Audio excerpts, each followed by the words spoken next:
मालिक, ये भूषण का भूत ही लगता है। ये आपसे बदला लेने आया है। मैं तो चला यहाँ से। मुझे भरी जवानी में नहीं मरना। किसी दूर गांव में भूषण नाम का एक व्यक्ति रहा करता था। भूषण इतना दान पुण्य करने में विश्वास रखता था और हर कोई उसकी बस तारीफ करता था। भूषण के पास भले ही अपने खाने को कुछ ना हो, लेकिन वह दान पुण्य करने में कभी पीछे नहीं हटता। एक रोज सुबह सुबह भूषण खाना बनाकर जैसे ही खाने बैठा, उसके दरवाजे पर एक भिखारी का आना होता है। कुछ खाने को दे दो बेटा, कल से भूखा हूँ।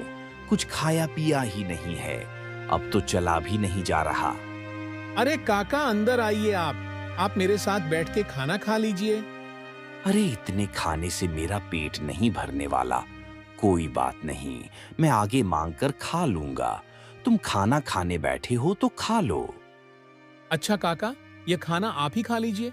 मैं भूखा रह लूंगा, क्योंकि रात में मैंने खाना खाया था।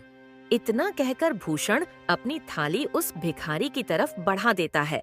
भिखारी भी खाना देखकर दोनों हाथों से जल्दी जल्दी खाने लगता है और खाना खाने के बाद भिखारी भूषण को ढेर सारा आशीर्वाद देते हुए कहता है, भगवान तुम्हें हमेशा खुश रखे। बेटा, तुमने अपने हिस्से का खाना मुझे खिलाया है। आजकल ऐसे दानवीर लोग मिलते ही कहाँ हैं। तुम्हारा भला हो। इतना कहकर भिखारी वहां से चला जाता है। लेकिन भूषण को भी भूख लगी थी। अब वो रसोई में जाकर रसोई में रखे डब्बे को देखने लगता है, जिसमें अन्न का एक दाना नहीं था। फिर वह मन ही मन सोचा, चलो कोई काम देखता हूँ, कहीं से खाने पीने का बंदोबस्त तो हो जाएगा। बस उस बेचारे का पेट भर गया, मुझे बहुत सुकून मिल रहा है। अब भूषण घर से निकलता है, तभी उसे गांव का मदन लाल देखकर अपनी पत्नी से कहता है, यह अनाज की बोरियां मैं अकेले ही उठा रहा हूँ। अभी भूषण को बुलाता हूँ, तुम देखना वह कैसे मेरी मदद करेगा। उसे तो वैसे भी लोगों की मदद करने का भूत सवार है। खुद भले ही जेब में फूटी कौड़ी ना हो, लेकिन बड़ा दानवीर बनता है। मदन लाल भूषण को आवाज लगाकर बुलाता है। सुनो भूषण भाई, जरा इधर आना। भूषण उसके पास आता है और कहता है, अरे क्या हाल चाल है मदन भाई, सब ठीक तो है ना? ये अनाज की बोरियां खेतों से ला रहे हो क्या? अरे हाँ, खेतों से अभी 10 बोरियां और लानी है, लेकिन मैं बहुत ज्यादा थक गया हूँ। तुम थोड़ा हाथ बटा देते तो मेरा काम जल्दी हो जाता। अरे क्यों नहीं, चलो, मैं आपके साथ मिलकर खेतों से आपके घर तक बोरियां पहुंचा देता हूँ। मदन लाल मन ही मन बोलता है, बड़ा ही बेवकूफ है और इससे बेवकूफ बनाना भी आसान है। चलो इसी बहाने मेरी मदद हो जाएगी और थोड़ा आराम भी मिल जाएगा। इतना कहकर मदन लाल भूषण से अब कई सारी बोरियां खेत से घर रखवा है। लेकिन भूषण तो भूखा था, उसे भूख भी बहुत तेज लग रही थी।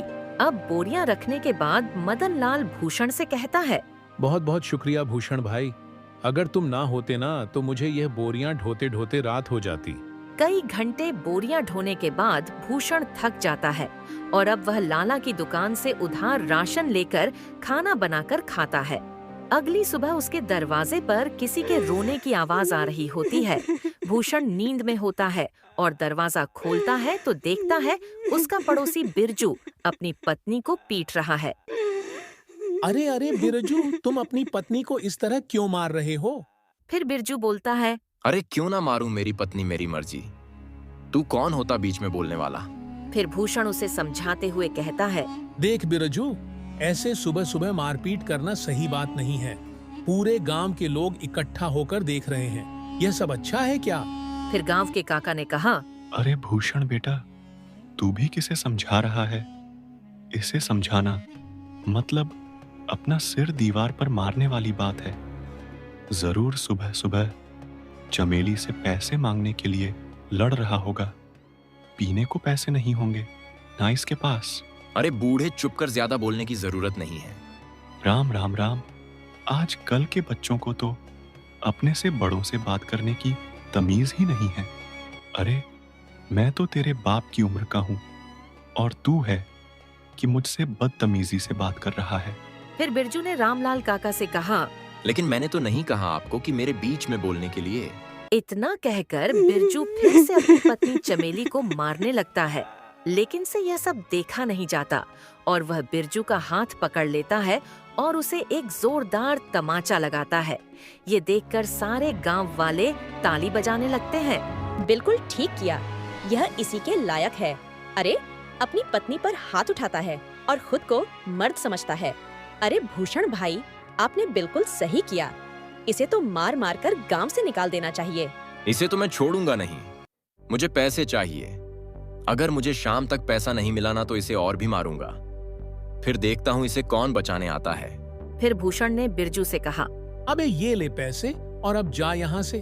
और अगली बार अगर तूने अपनी पत्नी पर हाथ उठाया ना तो तुझे थाने में डलवा कर अच्छे से कुटाई करवाऊंगा। बिल्कुल ठीक किया बेटा। इसके साथ गांव के ढेर सारे लोग ये तमाशा देख रहे होते हैं। उनमें से एक औरत भूषण से कहती है, आप सच में बहुत नेक दिल के हैं। हर किसी की मदद करते हैं, हर किसी का भला चाहते हैं। हम गांव वाले बस आपसे इतना चाहते हैं कि अगला हमारा सरपंच आप ही हो, ना कि वो सज्जन सिंह। गांव वाले उसकी बात से सहमत थे। बिल्कुल भूषण भाई गांव का सरपंच बनिए तो गांव में विकास होगा, तरक्की होगी। उस सज्जन सिंह के पास तो गांव के लोग जाने से भी डरते हैं, और रही उसे कुछ बताने की बात तो कोई भी उसके सामने मुंह नहीं खोल पाता। भूषण हर किसी की हर तरह से मदद करता था, जिस वजह से गांव के लोग भूषण को अपना अगला सरपंच बनाने का फैसला करते हैं। अब सरपंच तक यह बात पहुंचती है। सरपंच तिलमिला उठता है। क्या भूषण की इतनी हिम्मत खाने को लाले पड़े हैं, लेकिन सरपंच बनने का सपना देख रहा है। इसे तो मैं छोड़ूंगा नहीं। अरे हाँ मालिक, और तो और गांव वाले कह रहे हैं कि चाहे कुछ भी हो जाए सरपंच तो भूषण ही बनेगा। अब आपको ही कुछ करना होगा, वरना भूषण आपकी गद्दी लेकर ही मानेगा। सरपंच अब सोच में पड़ जाता है कि वह ऐसा क्या करे जिससे उसके रास्ते का कांटा भूषण हमेशा हमेशा के लिए इस गांव से चला जाए। अगले चुनाव में गांव के लोग भूषण को सरपंच बना देते हैं। अब ऐसे ही कई दिन बीत जाते हैं और जब राशन देने की बारी आती है तो सरपंच बड़े ही चालाकी के साथ राशन में मिलावट करवा देता है, जो भूषण को बिल्कुल पता नहीं चलता। अरे बेटा, तुझे सरपंच बनता हुआ देख बहुत खुशी हो रही है।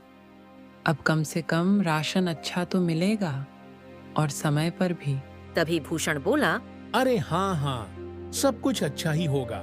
आप लोगों ने इतना विश्वास करके मुझे इस गांव का कार्यभार संभालने का जिम्मा दिया है और इसे मैं अच्छे से निभा सकूं। बस यही दुआ करिएगा। गांव में राशन बांटने के बाद सभी खुश थे कि उन्हें पहली बार पूरा राशन मिला है, वरना सरपंच सज्जन सिंह तो आधे से ज्यादा राशन काट लिया करता है। लोगों को राशन मिल चुका था, लेकिन अगले दिन पूरे गांव में शोर मच जाता है कि उनके नए सरपंच भूषण ने मिलावटी राशन दिया है। अब गांव वाले एक जगह इकट्ठा होकर भूषण से सवाल करते हैं, हमने तुम पर विश्वास करके तुम्हें गांव का सरपंच बनाया और तुमने हमारे साथ ही विश्वासघात किया। भूषण बेटा, मुझे तुझसे यह उम्मीद नहीं थी। अरे राशन में मिलावट करके क्या मिला तुम्हें? तुम तो गांव के लोगों का हमेशा से भला चाहते थे, तो भला फिर राशन में मिलावट क्यों किया? इतना मिलावट तो सरपंच जी भी नहीं करते थे। हमने तुम्हें सरपंच बनाकर गलत फैसला ले लिया है। तभी मदन लाल बोलता है, बिल्कुल ठीक कह रही है कलावती काकी। अभी के अभी तुम इस गांव से निकल जाओ। तुम इस गांव में रहने के लायक ही नहीं हो। ये सारी बातें चल ही रही होती है कि तभी वहाँ सरपंच आकर बोलता है, अरे हाँ, इसे अभी के अभी गांव से निकाल दिया जाए। इस पर विश्वास करके तो तुम सब ने बहुत बड़ी गलती कर दी है। अब भूषण को गांव वाले गांव से निकाल देते हैं। सरपंच और उसका नौकर बहुत खुश थे, क्योंकि यह सब किया धरा तो उनका ही था। अब गांव से निकलने के बाद भूषण काफी दूर आ जाता है। वो खार कर एक पेड़ के नीचे बैठकर गांव वालों के बारे में सोचने लगता है। जिन गांव वालों का मैंने इतना साथ दिया, खुद से पहले उनके बारे में सोचा। आज उसी गांव ने मुझे निकाल दिया। अरे राशन में मिलावट भला मैं क्यों करूंगा? और अगर मैंने गांव वालों के राशन में मिलावट नहीं की है तो फिर यह सब जरूर सरपंच का काम है। कोई बात नहीं, मेरे इतना कहने पर भी गांव वालों ने मेरा साथ नहीं दिया। मैं इसे कभी नहीं भूलूंगा। इधर सरपंच फिर से अपनी चाल चलता है और गांव वालों का विश्वास जीत लेता है। गांव वाली एक बार फिर सरपंच सज्जन सिंह को अपना सरपंच मानने के लिए मजबूर होते हैं, क्योंकि उन्हें भूषण भी धोखेबाज लगता है। ऐसे ही धीरे धीरे महीना बीत जाता है और भूषण का कहीं अता पता ही नहीं था।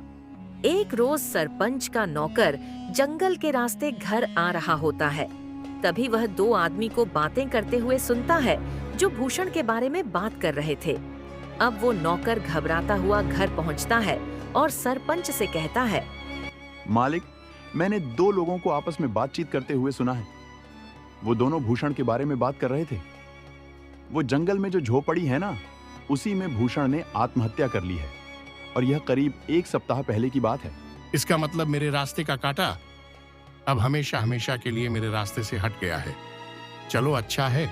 और तो और मालिक, ये बात तो गांव वाले भी जानते हैं ना। जाने उन तक ये बात किसने पहुंचाई।